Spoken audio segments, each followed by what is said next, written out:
The gold is out there and we just got to go and find it. So come on.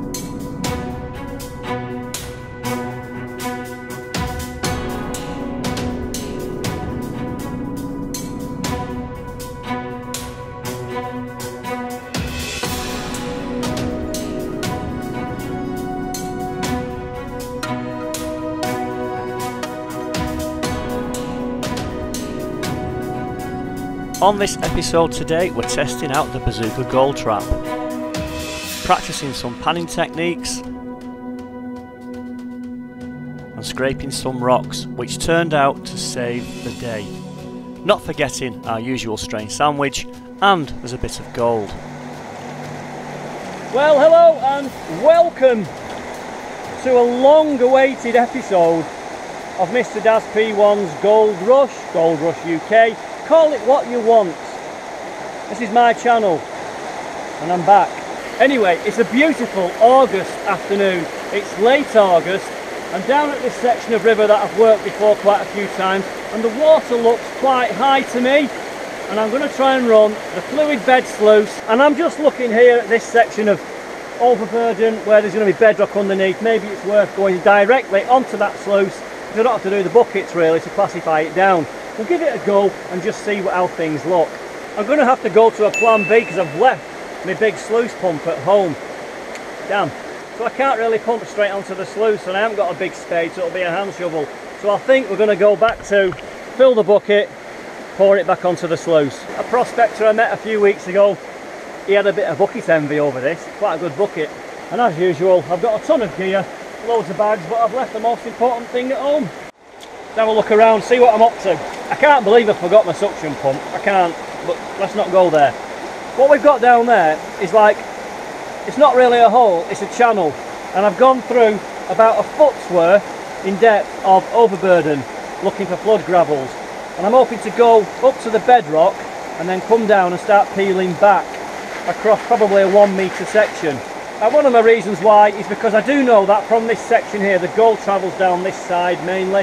It does travel on that side as well, but as you can see we've got a bit of a turn. Round that corner there's some big rocks that have dropped out. This is a nice point here where it actually slows down for all the flood gold to just drop here, hopefully into these layers. Now the only downside for filming with this kind of sluice is that I can't show you gold on a top map because it's not got one. The way I've got it set up there is a nice flow. It's clearing very evenly as well. That's the main thing. I want to see the material go down gently and clear itself.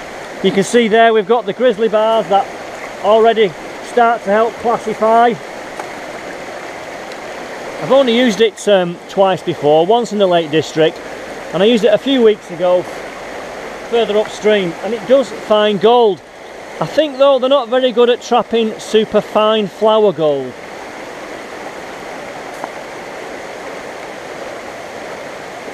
As you can see, it works its way down. It drops into like a catchment area where there's a low pressure point because of some underwater trickery, where it's got a section down there and feeds through into the other side where it's turbulent all the time, the water. So anything light will spit straight through, anything heavy will go plonk right to the bottom corner.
Well then, believe it or not, for all that work, there's nothing in there.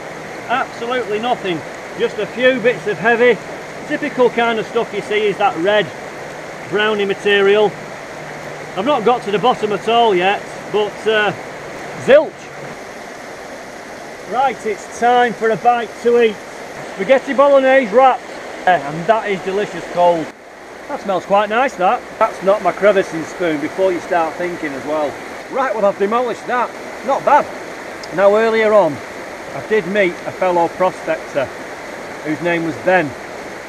He's local to this area, and the knowledge that he shared is greatly appreciated. He told me a lot about the geology, his interest, his side of it. He prefers now the sniping side of things, because again, I think sniping is the future rather than digging big holes and messing about like that. But a very knowledgeable young man there, so cheers Ben, appreciate that. Right, well I've gone back to what I know best. There's no point me digging down there if I'm not getting anything else from that layer, and I haven't got a big suction pump. So I've gone crevicing using my good old faithful, and we've gone 2 scoops in, and there's a little piece of gold showing there already. Right, well the sun's gone in now and the clouds have come over, so time to get a base layer on. It just helps to keep the body warm and also keep the midges away. They're not out at the moment. It's not a bad little base layer this. So what I've done, I've decided to go back to working these ledges. I'm going to have to actually go back to the shack to do a repair on this pump as well now. There's the seal. Now what's happening is that red rubber, it's not got enough body now to create a good seal, and tightening the washer up doesn't help. So it needs a new body in there to properly squash in and get some suction. There's not a lot going on there. Even if I try and tighten it, there's nothing.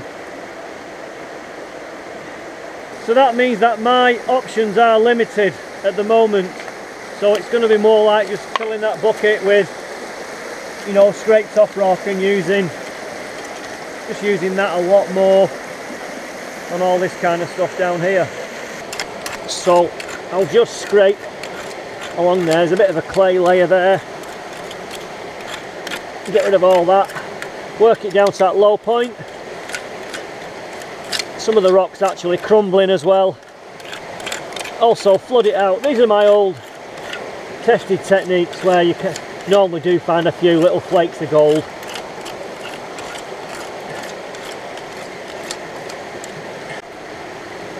And hopefully there'll be a few little specks in that dirt there.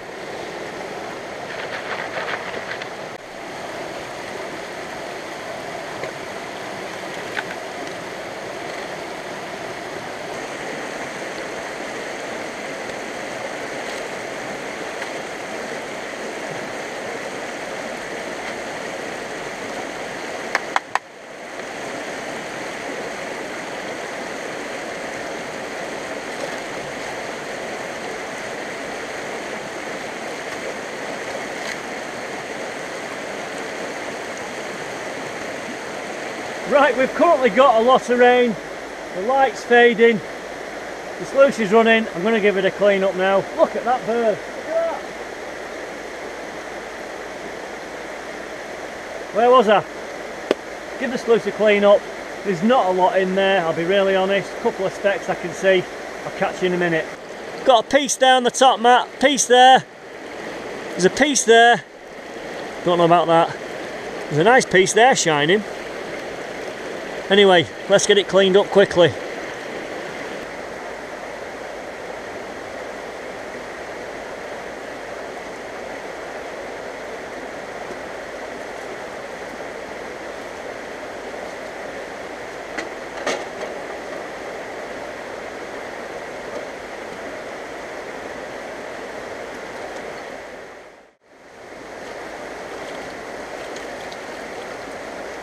Typical British summer weather, eh? We've gone from a glorious day, red hot, to, well, we were in the mountains, so localised weather.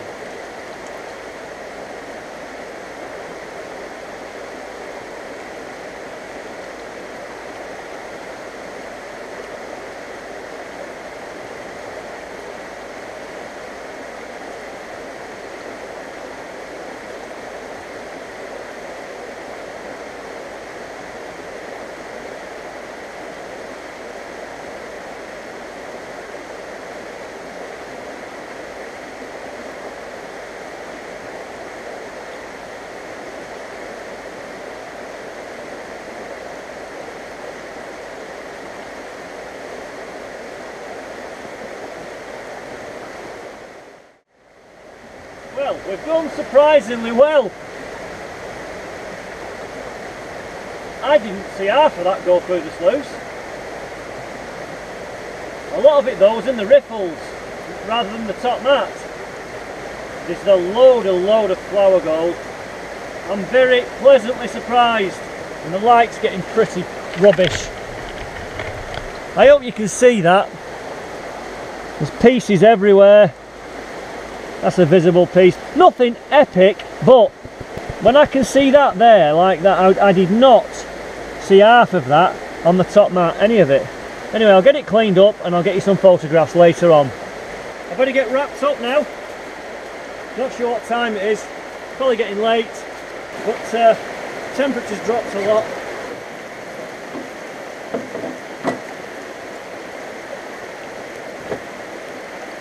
I didn't really need the waders today, did I? Right, well, that's me done. If you like these videos, let me know and I'll keep making them. Time to get out of here. It's a bit of a trek up there and a bit of a climb. Well, I'm in the trees now and it is really dark. Crikey, you don't realise how dark it is until you get in here. And I'm carrying a lot of stuff up here, so I've got to be careful. Well, just a final thought for the day. At first, I thought I'd have had some results. Maybe I ran it too quickly, or maybe there just wasn't any gold in that layer. But for me, when you run any sluice, anything heavy will settle in it. That's what they're designed to do. Yeah, and you can accept some loss, but to see nothing there at all, that's why I needed the pump to get right down to the bottom. So anyway, I'm glad that I tried it. You've got to keep learning, haven't you? And then I got the other sluice out. That's the one really, if you're making videos, it's the better one where you can actually see gold or show the viewers the gold. And to my surprise, it was getting caught in the green ripple further down the sluice rather than on the top mat. So it was very, very fine flower gold, but that's what that sluice is good at catching. And it was nice to get back to basics, just scraping a few cracks in the rocks. Okay, just a quick catch up. Here's all the concentrates from yesterday's trip, but as you can see, we've got bits of gold here and here, but there's so much flower gold in there it's really hard to pan, and that's why sometimes a blue bowl comes in handy. And I was watching a video recently with the pirate dredger using a blue bowl for exactly this kind of concentrate. So what I've been doing, I'm gently working away, and then when I'm at this stage I look in that riffle there. Can I see any gold? No. I'm just very patiently taking away that layer, and I'll start again.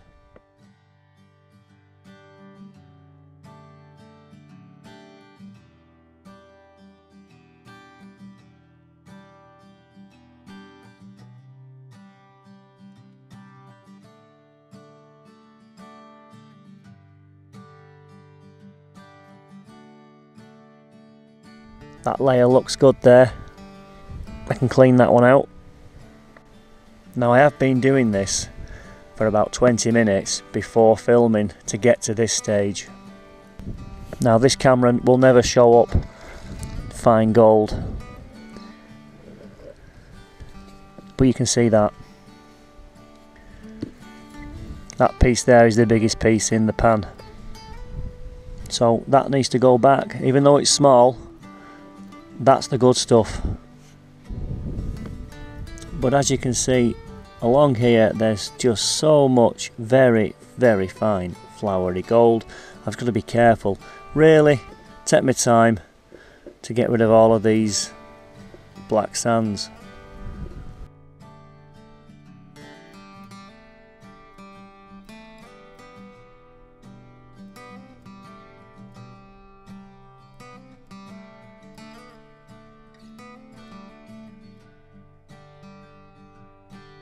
You can see a line there of super fine gold, and I want that to stop at this riffle and let the rest of that come over. That's the plan.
Well, working that bedrock seemed to have saved the day, and looking at that gold, it is beautiful. It's super fine, pure gold, and it's so pleasing on the eye.